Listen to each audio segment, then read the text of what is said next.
नमस्कार. चतुर्थीच्या दिवशी मस्त असे साबुदाण्याचे वडे बनवले होते.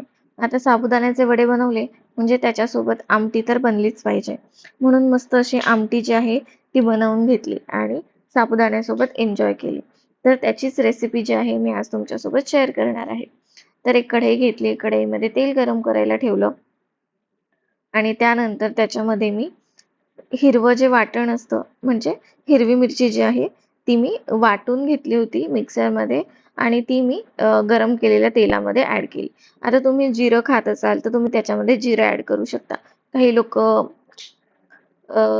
कढीपत्ता खातात तर ते लोक कढीपत्ता पण ॲड करू शकता.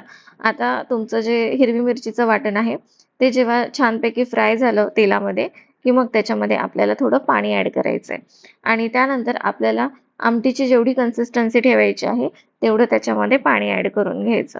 ते व्यवस्थित मिक्स करून घ्यायचं. पाणी जेव्हा उकळायला लागलं की मग आपल्याला त्याच्यामध्ये उकडलेला बटाटा जो आहे तो ॲड करायचा आहे. चुरून घ्यायचा आणि तो मस्तपैकी त्याच्यामध्ये आहे व्यवस्थित मिक्स करून घ्यायचा आणि त्यानंतर मग आपल्याला शेंगदाण्याचं जे भाजलेले शेंगदाणे असतात त्याचं कूट जे आहे ते त्याच्यामध्ये आपल्याला ॲड करायचं आहे. व्यवस्थित मिक्स करून घ्यायचं. चवीपुरतं मीठ टाकायचं आणि हे जे मिश्रण आहे ते छान उकळू द्यायचं. आता याच्यामध्ये थोडी गोड आंबट टेस्ट यायला पाहिजे म्हणून मी चिंचेचं पाणी टाकलं होतं.